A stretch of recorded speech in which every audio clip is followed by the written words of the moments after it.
Shalom anak-anak, apa kabarnya hari ini?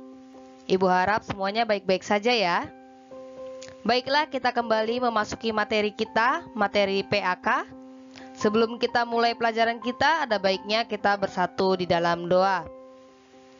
Bapa yang terkasih, terima kasih Tuhan untuk segala berkat yang Kau berikan kepada kami Bapa.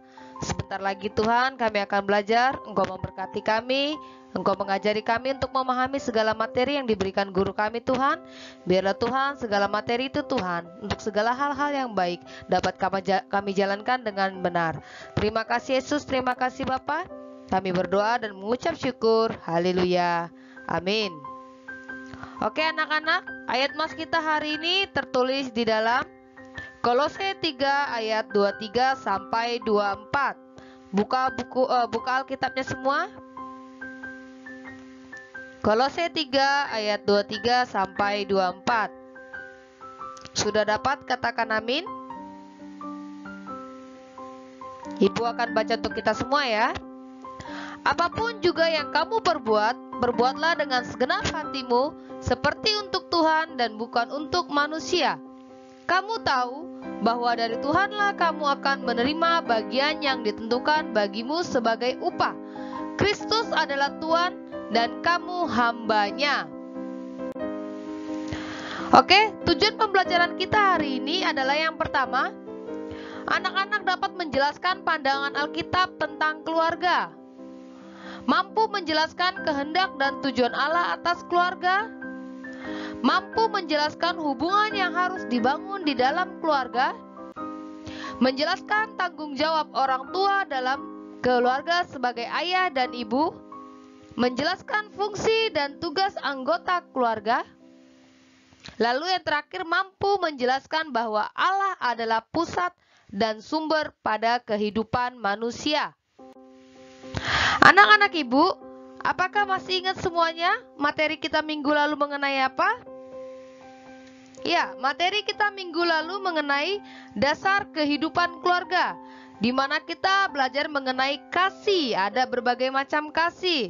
Kita belajar tentang firman Tuhan dan kita harus belajar mengenai bahwa Kristus adalah kepala keluarga. Hari ini kita akan belajar lagi mengenai keluarga. Itu buka bukunya di halaman 15, buku BPK kita. Buka halaman 15, hari ini kita belajar mengenai fungsi dan tugas keluarga. Jadi di dalam keluarga itu memiliki fungsi dan tugasnya masing-masing. Keluarga adalah bagian dari masyarakat dan yang bertanggung jawab untuk membina dan mendidik anggota keluarganya menjadi warga masyarakat yang baik. Untuk itu, keluarga harus menjalankan fungsinya dengan benar. Beberapa fungsi keluarga adalah: yang pertama ada fungsi biologis, di mana fungsi biologis adalah pemenuhan yang bersifat biologis. Berarti bersifat misalnya makanan sehari-hari, pemenuhan kehidupan, diberi makan, diberi minum, itulah fungsi keluarga. Jadi di dalam keluarga harus ada itu, ada fungsi biologisnya dalam keadaan makan biar kenyang, minum biar tidak haus. Lalu ada lagi fungsi ekonomis, yaitu orang tua mencari sumber-sumber penghasilan untuk memenuhi kebutuhan keluarga. Berarti harus mencari pekerjaan untuk mendapatkan uang, untuk membeli segala kebutuhan-kebutuhan ekonomi yang ada di kehidupan keluarga masing-masing. Lalu ada lagi fungsi sosialisasi atau pembentukan kepribadian anak, di mana orang tua bertanggung jawab untuk membentuk kepribadian anaknya masing-masing. Mengajarkan bersosialisasi, bagaimana bertutur kata yang benar, bagaimana bergaul dengan yang benar. Lalu ada lagi fungsi afeksi, yaitu pemberian kasih sayang, adanya keintiman, adanya perhatian, dan adanya rasa aman. Jadi di tengah-tengah keluarga harus memiliki fungsi afeksi. Ada rasa kasih sayang, tidak penuh rasa ketakutan, tidak perlu merasa terintimidasi, ada keintiman, ada perhatian. Jadi jangan merasa ketika di tengah-tengah keluarga kita tidak merasa diperhatikan. Ada rasa aman. Jadi ketika kita di tengah-tengah keluarga kita merasa aman dari serangan-serangan luar. Lalu ada lagi fungsi keluarga adalah fungsi edukatif, mendidik dan menyekolahkan anak, di mana kedua orang tua kita berwajib untuk mendidik kita dan menyekolahkan kita. Selanjutnya lagi ada fungsi religius, mendorong dan mengembangkan anggota keluarga menjadi takut akan Tuhan. Ini adalah fungsi dari keluarga, di mana Ulangan 6 dikatakan yaitu orang tua harus berulang-ulang kali mendidik anaknya, mau bangun, mau tidur selalu dididik. Lalu fungsi rekreatif, memberikan suasana yang gembira, segar di lingkungan keluarga. Jadi misalnya berrekreasi keluar, jalan-jalan, ada suasana yang gembira, segar di tengah-tengah lingkungan keluarganya. Jadi nggak monoton begitu-gitu aja, entah bermain-main seperti itu. Lalu ada fungsi protektif atau memberikan tempat yang nyaman dan perlindungan secara fisik, ekonomis, dan psikologis. Jadi ada perlindungan secara fisik terlindungi, secara ekonomis terlindungi, dan secara psikologis juga terlindungi.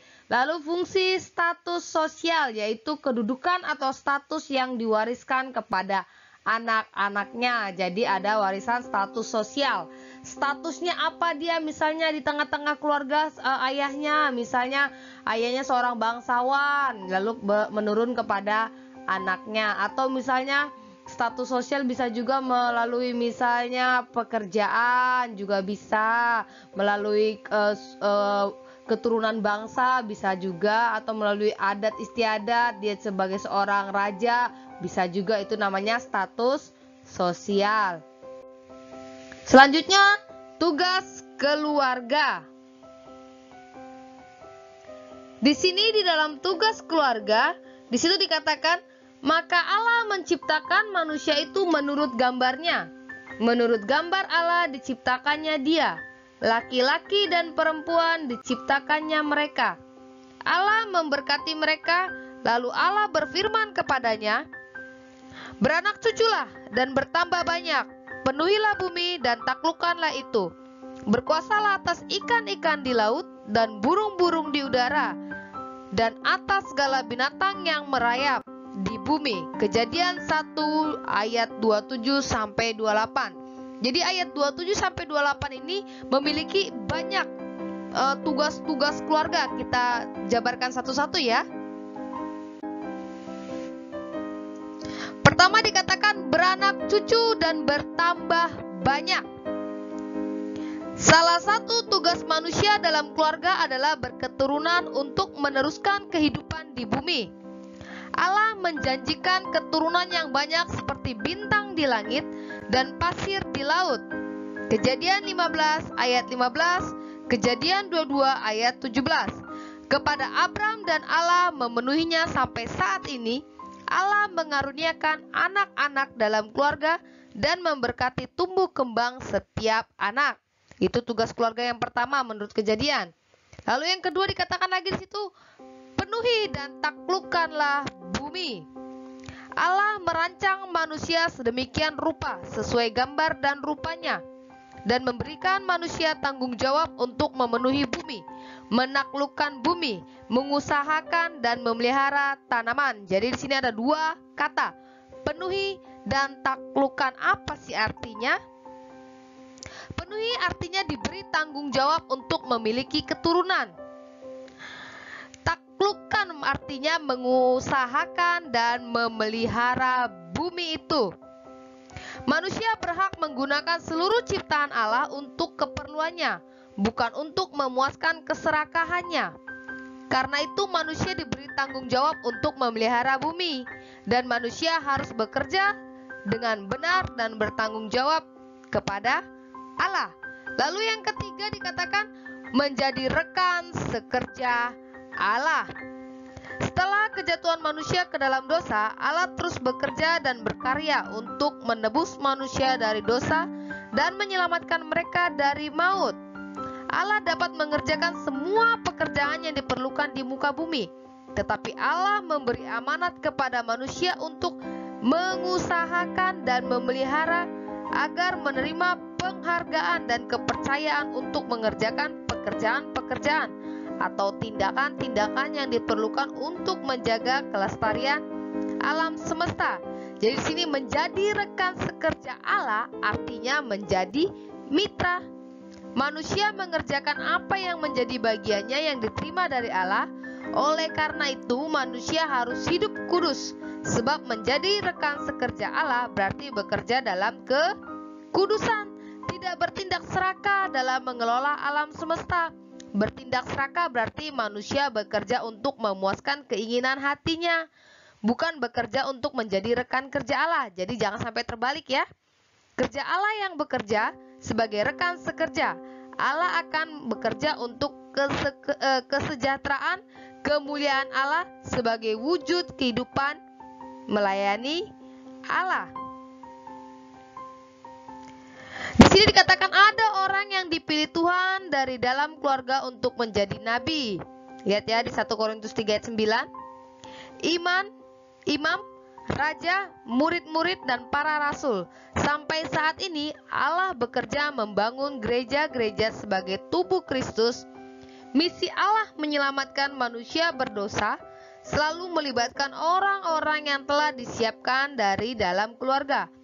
Paulus sendiri mengaku bahwa kami adalah kawan sekerja Allah. Itu di 1 Korintus 3 ayat 9. Jadi itulah tugas keluarga menurut Kejadian 1 ayat 27 sampai 28. Beranak cucu, bertambah banyak, penuhi dan taklukkan, lalu menjadi rekan sekerja Allah. Oke anak-anak, kita masuk ke tugas. Perhatikan semuanya. Jadi tugas kita yang pertama adalah merangkum seluruh materi yang telah Ibu berikan. Catat di buku catatan kalian. Jadi dari slide pertama sampai slide habisin tadi, itu kalian catat, lalu kalian kumpulkan ke Ibu. Lalu yang kedua, kalian tulis tugas kalian di buku latihan kalian. Yang pertama, harus ditulis soalnya ya. Mengapa Allah memilih manusia sebagai rekan sekerja Allah? Jadi kan Allah menciptakan tuh ada manusia, ada tumbuhan, ada hewan, ada langit dan bumi segala isinya. Lalu kenapa harus manusia yang menjadi rekan sekerja Allah, bukan ciptaan lainnya? Yang kedua, apa yang dapat dilakukan keluarga sebagai rekan sekerja Allah pada masa kini? Ingat, pada masa sekarang apa yang harus dilakukan keluarga untuk menjadi rekan sekerja Allah? Lalu ketiga, dapatkah manusia bekerja tetapi tidak sebagai rekan sekerja Allah? Jika iya, jelaskan. Jika tidak, jelaskan. Keempat, apa saja upaya orang tua membangun keluarganya menjadi rekan sekerja Allah? Lalu apa yang harus dilakukan? Apa upayanya orang tua untuk membangun keluarganya menjadi rekan sekerja Allah? Kalau dikatakan membangun keluarganya, berarti di situ ada ayah, ibu, anak, yaitu ada kakak, ada adik, atau ada semuanya segala macam. Karena keluarga itu ada dua kan, keluarga inti dan keluarga besar. Jadi ada besar, ada kakek, nenek, seperti itu. Lalu yang terakhir, tadi Ibu bilang merangkum seluruh pembahasan ini ke dalam buku catatan. Oke? Sekian dari materi Ibu hari ini. Jangan lupa dikumpul tugasnya. Kita bersatu di dalam doa. Terima kasih Yesus, terima kasih Bapa. Kami telah selesai belajar Tuhan mengenai tugas dan tanggung jawab keluarga. Bapa yang terkasih, Engkau ajar-ajarilah kami Tuhan. Biarlah Tuhan apa yang diajarkan oleh firman-Mu Tuhan dapat kami jalankan, sehingga kami bisa menjadi rekan sekerja-Mu Tuhan. Kami bisa menjadi contoh, terang dan garam-Mu Bapa di tengah-tengah lingkungan kehidupan kami. Di dalam nama Yesus Kristus kami berdoa dan mengucap syukur. Haleluya. Amin. Oke anak-anak, shalom, sampai jumpa minggu depan.